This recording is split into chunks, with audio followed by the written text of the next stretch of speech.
다시 한번 인사하겠습니다. 당신은 최고의 행복자입니다.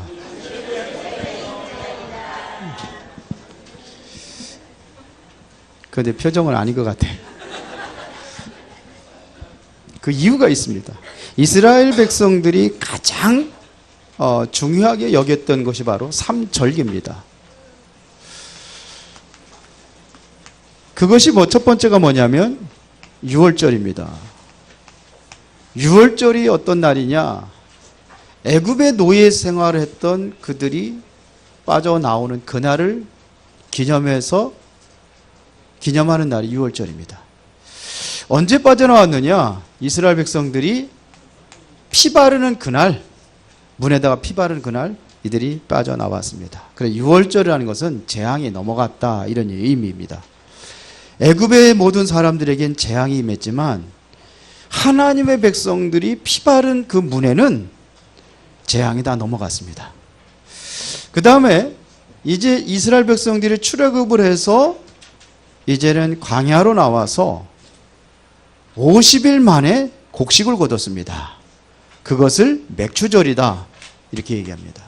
또 50일 만에 거두었기 때문에 이것을 오순절이다, 이렇게도 이야기합니다. 이것은 다시 말하면 하나님의 완벽한 인도를 이야기하는 겁니다.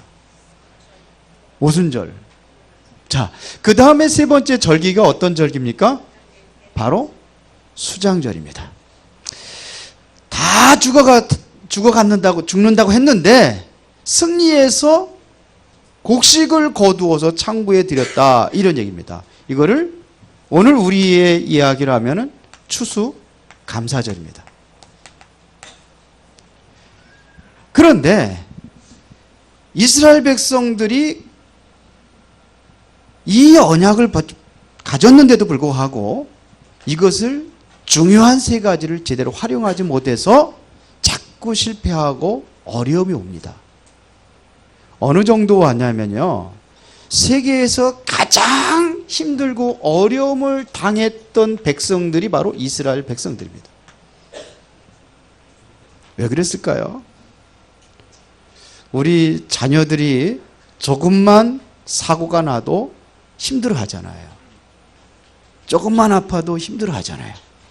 그런데 이 자녀들이 학살당하고 맞아 죽고 가스실에서 죽이고 불에 태워 죽이고 이렇게 죽었어요. 제일 비참하게 망했던 나라가 이스라엘입니다. 왜 그랬을까요? 왜 이스라엘이 계속해서 끝없는 실패를 거듭하는 이유가 뭐냐, 이겁니다. 왜 그랬을까요? 이들이 이거를 잃어버렸습니다. 이거를 가지고 우리는 최고의 감사가 되어야 되는데 감사를 잃어버렸어요. 감사를 잃어버리니까 자꾸 뭐 하느냐? 원망하고 불평합니다. 그 이스라엘 백성들이 애굽에서 나왔잖아요. 이것만 해도 굉장히 큰 은혜인데 조금 힘들으면 원망하고 불평하고 하나님 외면하고 우상 만들어 섬기고 이렇게 했어요. 그러니까 자꾸 실패가 오는 겁니다. 우리나라 속담에 보면은 물에 빠진 사람 건져주니까 뭐 달라고요? 보따리 내놓으라고 한다. 생명 살려줬는데 그 보따리가 중요한 게 아니잖아요. 자기 목숨 생명 살리기, 이게 감사하고 그래야 되는 거 아닙니까? 보따리는 문제가 아니요. 오히려 있어도 더 줘야 될 거예요. 왜? 내 생명을 살려줬으니까. 그런데 이스라엘 백성들이 그거에 감사하지 않고 조그만 일에 자꾸 원망하고 불평하고 하나님이 어딨냐고 그러고 다른 거 우상 섬기고 이렇게 했단 말이에요. 그러니까 계속 실패를 당하는 거예요. 하나님의 백성인데도 불구하고 계속 실패를 당합니다. 포항에 지진이 일어나가지고 지금 많은 사람들이 불안에 떨고 있고 그리고 트라우마에 빠져 있다, 이렇게 뉴스에 나오더라고요. 그러니까 왜 이런 문제가 오는 이유가 뭐냐? 성경이 그렇게 되어 있어요. 마태복음 24장에 보니까 마지막 때가 되면 지진도 일어나고 재앙도 일어나고, 그뿐이 아니에요. 교회 내에 거짓 선지자들이 일어나고 거짓 그리스도, 내가 그리스도가 아닌데 거짓 그리스도예요. 거짓 그리스도가 일어나고 거짓 선지자들은 잘못된 교회를 가리키는 겁니다. 그러면 적그리스도는 뭐냐? 오히려 그리스도를 대적하는 자들이에요. 이게 일어난다고 되어 있어요. 마태복음 25장에 보니까 누가요? 교회 안에 염소도 있다. 교회 안에 성도들 다 교회 다니고 열심히 다니지만서도 그 중에는 기름 준비를 준비하지 못하고 등만 준비한 종교 생활하는 자들이 있다. 이런 얘기를 합니다. 여러분들은 어디에 속했습니까? 그러니까 성경에 보면 교회 안에 가짜들이 많다. 이런 얘기입니다. 이게 뭐냐? 하나님께서 말씀하셨습니다. 여러분들은 지금 무엇에 지금 고통을 당하고 있고 여러분들에게 문제가 있다면 어떤 문제가 있느냐 이거. 이 문제를 가지고 여러분들은 혹시 절망에 빠져 있지는 않으냐 이겁니다. 어떤 사람이 암에 걸렸는데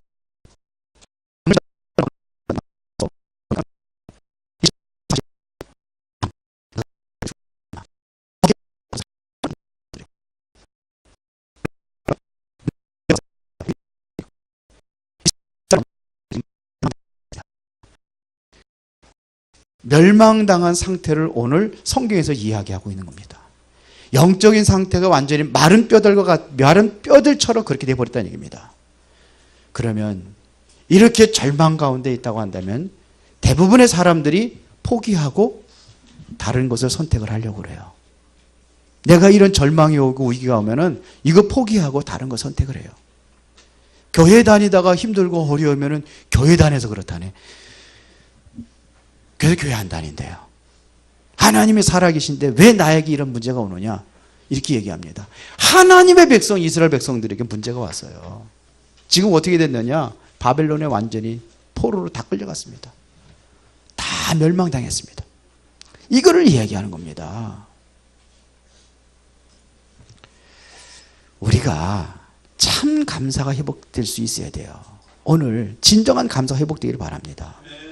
누가복음 17장 11절부터 19절에 보니까는 예수님께서 예루살렘으로 가시다가 한 마을에 들어갔는데 10명의 나병 환자들이 소리를 칩니다. 먼 곳에서. 우리를 좀 고쳐달라고. 우리를 불쌍히 여기달라고. 그때 예수님께서 뭐라고 그러냐면 너희 몸을 가서 제사장들에게 보이라 그랬어요. 그 이들이 제사장에 보이기 위하여 가는 동안에 모든 사람의 병이 나왔어요. 그랬더니 한 사람, 그것도 사마리아인이 가다가 돌아와서 예수님께 나와서 감사를 했더라 그럽니다. 그때 예수님께서 얘기합니다.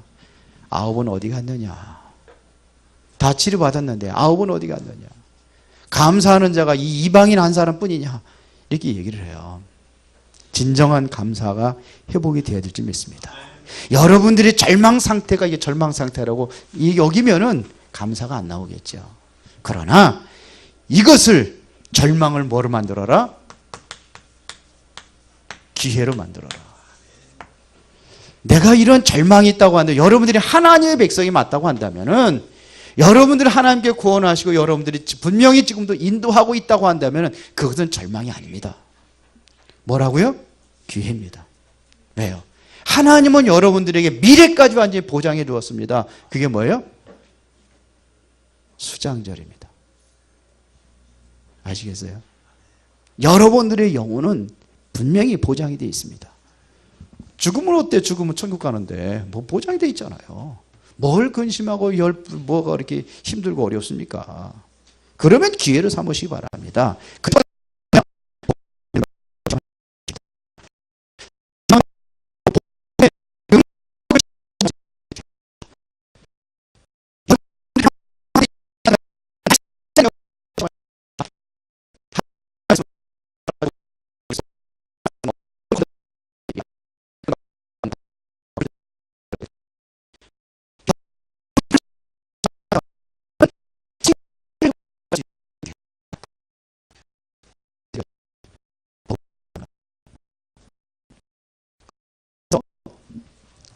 이러한 절망의 상황에 처해 있는 이스라엘 백성들을 바라보며 에스겔은 뭐였습니까? 에스겔서 1장 1절에 보니까 그발강가에서 하나님 앞에 엎드립니다. 여러분들이 절망에 서 있을 때 하나님 앞에 서시기 바랍니다. 하나님 앞에 여러분들이 뭐 하는 시간이냐? 집중하는 시간입니다. 이래서 복음의 능력을 회복하는 겁니다. 복음은 모든 문제 해결입니다. 그렇죠. 모든 문제 해결입니다. 이것이 체험이 안 되니까 포로로 잡혀가는 겁니다. 여러분들이 복음의 능력을 회복한다. 그때 여러분들은 뭐냐면 하나님의 보좌의 문이 여러분들의 사업에 열릴 것입니다. 복음의 능력이 체험된 우리 후대들에게 하나님의 능력이 학업에 임할 것입니다. 이 능력 가지고 하라는 겁니다. 다른 거 가지고 하는 게 아니에요. 복음의 능력입니다. 이 복음은 모든 믿는 자에게 구원을 주신 하나님의 능력이다. 첫째는 유대인에게 또한 헬라인에게로다. 하나님의 능력이 있어요. 이 복음의 능력이 지금 교회에 임할 때에 하나님께서는 보호자의 역사가 교회에 이루어질 것입니다. 그런데 지금 교회가 자꾸 힘들어가고 있어요. 힘을 잃어가고 있어요. 왜 살인을 하고 왜 그런지 아십니까? 사람을 죽이고 힘이 있어 죽이는 게 아니에요. 완전히 힘이 완전히 추락하고 땅에 떨어졌기 때문에 사람을 죽이는 거예요. 무슨 힘이요? 하나님의 영적인 힘. 그게 없으니까 자살하는 겁니다. 똑같아요. 자살. 이것도 살인이요. 남을 죽인 것을 뭐예요? 살인. 나를 죽인 것을 뭐래요? 내가 나를 죽여서 자살. 똑같은 거예요. 힘이 없어서 그래요. 하나님이 주신 힘을 얻어야 됩니다. 이거를 힘입는 것이 가장 우선이 돼야 돼요. 이 복음의 능력으로 여러분들이 정말로 모든 일을 한다. 그것에 하나님의 보좌의 역사가 일어나게 될 줄 믿습니다. 그런데 이걸 체험하지 못하니까 자꾸 절망 속에 빠져버려요. 하나님께서 이 복음의 능력을 힘입은 사람들에게 주신 것이 있습니다. 그것이 뭐냐면 파수꾼의 사명입니다. 이게 바로 에스겔서 3장 17절부터 21절입니다. 인자야, 내가 너를 이스라엘 족속의 파수꾼으로 세웠으니 이렇게 얘기합니다. 너는 내 입의 말을 듣고 나를 대신하여 그들을 깨우치라 그랬습니다. 악인을 깨우쳐서 생명을 구원하게 하라. 만일 네가 악인을 깨우치지 않으면 그 핏값을 내 손에서 찾겠다.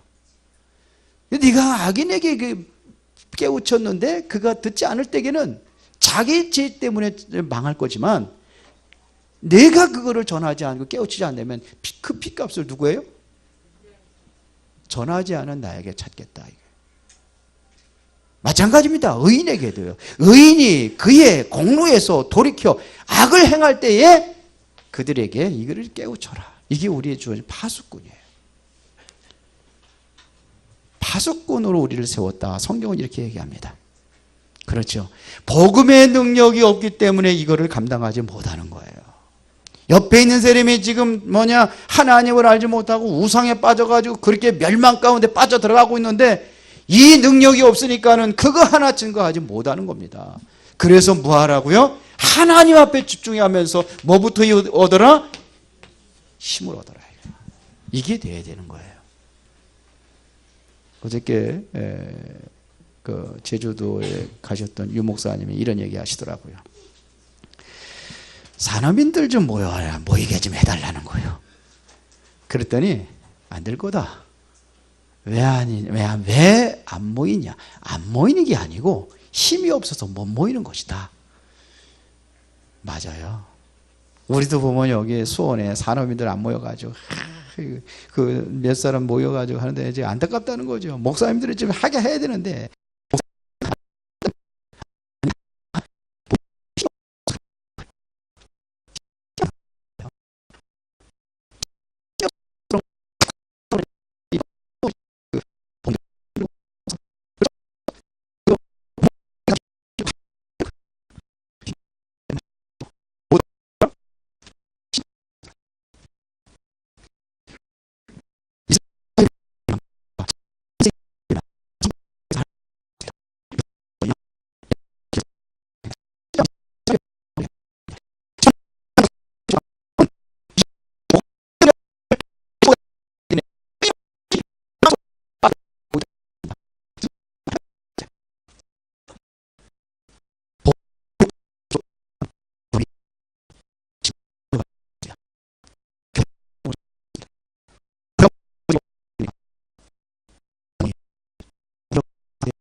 거의 100%랍니다.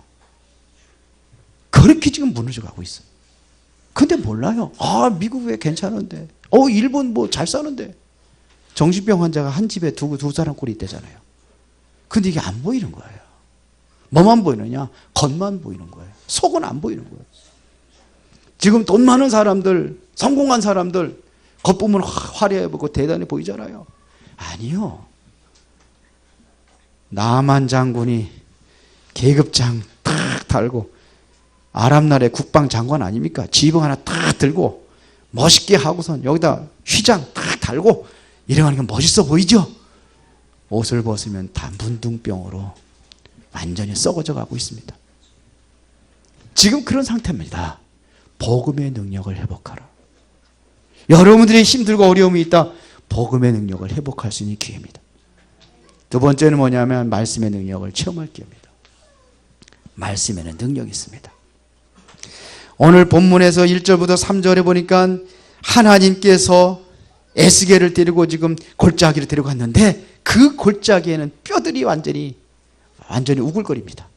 힘이 많고 아주 말랐더라 그랬어요. 그래서 하나님께서 말씀하십니다. 인자야, 이 뼈들이 살겠느냐. 지금 이 뼈들이라는 것은 완전히 뭐냐? 이스라엘의 영적 상태를 이야기하는 겁니다. 완전히 멸망되어 있는 상태를 이야기하는 거예요. 그런데 하나님께서 지금 말씀하십니다. 이 뼈들이 능히 살겠느냐? 이렇게 질문합니다.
하나님께서 가를 이유가 있으면 가르십니다. 오늘 그러니까 에스겔이 대답을 잘했습니다. 뭐라고 대답합니까? 여호와여 주께서 하시나이다. 그건 내가 말하는 게 하나님께서 하시기도 하면 하는 거고 하나님께서 안 하겠다면 안 하는 거고 그건 하나님의 주께서 하십니다. 엿장수가 가오리 몇 번 두드려요? 엿장수 마음이요. 그건 하나님이 하셔야 되는 거예요. 그냥 하나님께서 하십니다. 그런 거예요. 이게 정확한 대답입니다. 그때 하나님께서 말씀하십니다. 뭘 하라고요? 하나님의 말씀입니다. 말씀을 대언하라. 4절에 보니까 또 내게 이르시되 너는 이 모든 뼈에게 대언하여 이르기를 너의 마른 뼈들아 여호와의 말씀을 들을지어다. 다르지 말하면 하나님의 말씀을 듣도록 하라. 하나님의 말씀을 들려줘라 이거예요. 그렇죠. 그랬더니 7절부터 8절입니다. 5절 다시 보겠습니다. 또 여호와께서 이 뼈들에게 이같이 말씀하시기를 내가 생기를 너에게 들어가게 하리니 너희가 살아나리라. 보세요. 이때들이 7절부터 8절에 보니까요. 이에 내가 명령을 따라 대언하니 대언할 때 소리가 나고 움직이며 이 뼈 저 뼈가 들어맞아 뼈들이 서로 연결되더라. 내가 또 보니 그 뼈에 힘줄이 생기고 살이 오르며 그 위에 가죽이 덮이니 그 속에 생기가 없더라. 지금 뭐냐면 살아나기는 살아났어요. 살아났는데 보세요. 뼈들이 다 살아납니다. 그런데 뭐가 없어요? 생기가 없더라. 말씀을 대언했더니 뼈들이 살아나는 역사가 일어났습니다. 하나님의 말씀을 붙잡고 기도했더니 뭐예요? 병든 자가 일어나는 역사가 일어났다, 이런 얘기예요. 근데 뭐가 없어요? 생기가 없어요.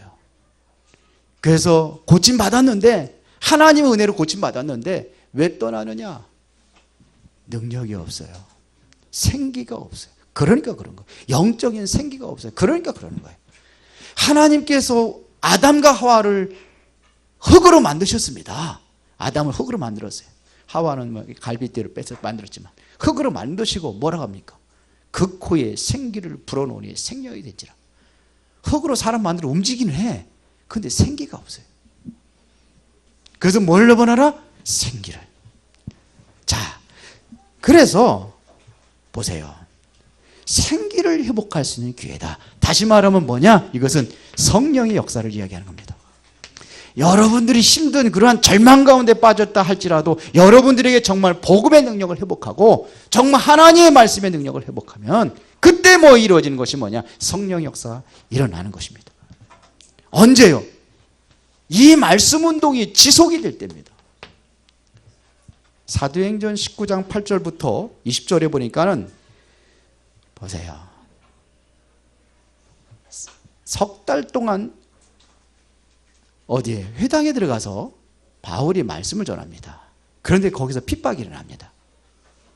그러니까는 거기서 제자들을 따로 모아서 두란노 서원에서 2년 동안 집중해서 말씀 운동했는데 아시아에 있는 모든 사람들이 다 말씀을 들었더라 그랬어요. 그때 어떤 역사가 일어났습니까? 그때 어떤 역사가 일어났습니까? 바울의 손수건과 앞치마만 병든 자에게 얹어도 환자들이 일어났어요. 악신들이 떠나갔다고 되어 있습니다. 그뿐만이 아니에요.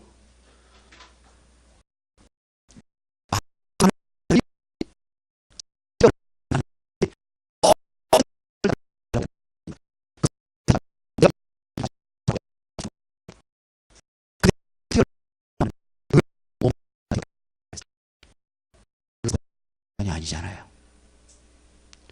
수십 년 동안 돌을 닦고 머리 빡빡 깎고 나무함이 탑을 하던 사람이 다 걷어치우고 머리 기르고 교회로 나왔어요. 이런 역사가 일어난 거예요.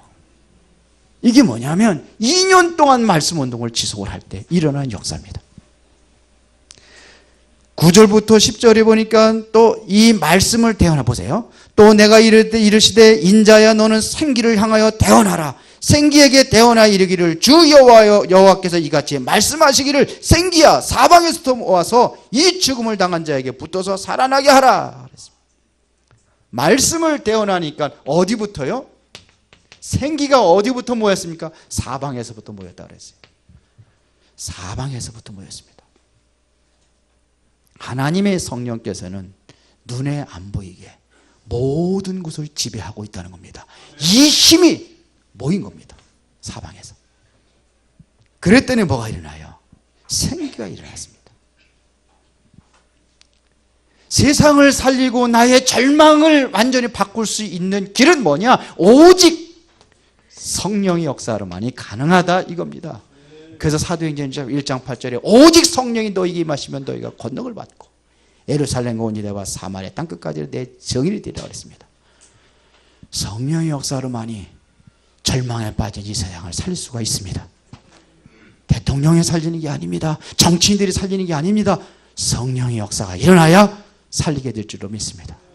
초대교회 성도들이 힘없고 무기력하지만 그들에게 성령이 임하니까 가는 곳마다 살리는 거예요. 안진뱅이를 일으키고. 그렇죠. 사마리아 성에 갔더니 사마리아 성에 큰 기쁨이 있더라. 중풍병자 안진뱅이가 일어나고 뭐가 일어나니까 하나님의 말씀이 그들에게 임하니까요. 결론입니다. 결론은 복음 가진 자라면 여러분들의 마음이 하나님의 말씀으로 완전히 각인되어 있다고 하면 절대로 망하지 않습니다. 망하는 것 같이 보이는데 그게 망한 것이 아닙니다. 결론입니다. 에스겔서 47장에 보면은 말씀이 흐르는 곳에 모든 곳이 다 살아납니다. 다 살립니다. 그래서 성전에 보니까 성전에서 이 말이 이제 성전에 보면 머리에 발목에 닿았다가 물이 뭐 무릎에 닿았다가 허리에 닿았다가 그러면 쭉 흐르는데 이게 넘쳐가지고 어디로 가냐면 이 말씀이 어디로 흘러요? 이제는 밖으로 나갑니다.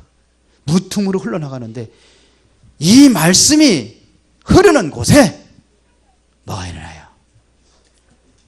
번성하는 모든 생물이 살아났다 그럽니다. 그리고 심히 고기가 많아졌더라 그랬어요. 그랬더니 고기가 많으니까 그 강가에 어부가 섰더라 그랬어요. 고기 잡아 고기 있는데 어부들이 당연히 오겠죠. 그러면서 47장 12절에 이렇게 얘기합니다.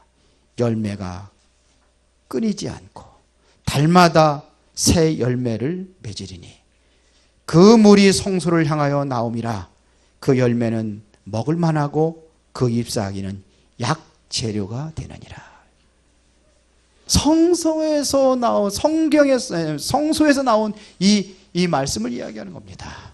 말씀이 흘렀더니 강이 살고 바다가 살고 고기들이 심이 많고 고기들이 많으니까 어부들이 몰려오고 강줄기 옆에는 뭐냐 나무들이 무성하고 거기에는 각종 열매를 맺는데 그 열매들이 어떤 열매예요?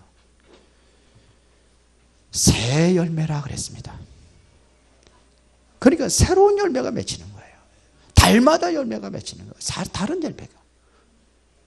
그리고 그 잎사귀를 가지고 했더니 뭐냐 이게 치유되는 약재료가 되는 거예요. 이게 말씀은 치유 역사가 일어납니다. 모든 것 다 살립니다. 병든 자 치유 역사 일으키는 게 말씀입니다. 그렇죠. 그래서 하나님의 말씀 뭐예요? 살았고 운동력이 있다 그런 얘기예요. 37장 12절 13절에 보면 이렇게 되어 있습니다. 그러므로 너는 대언하여 그들에게 이르기를 주 여호와께서 이같이 말씀하시기를 내 백성들아 내가 너희 무덤을 열고 너희를 거기서 나오게 하고 이스라엘 땅으로 들어가게 하리라. 무덤이 열립니다. 무덤은 뭐예요? 완전히 무덤 한번 파봤어요? 냄새가 나고 진동하고 완전히 썩어서 완전히 그렇게 됐는데도 이게 뭐예요? 열리고 이건 다시 말하면 부활을 얘기하는 겁니다.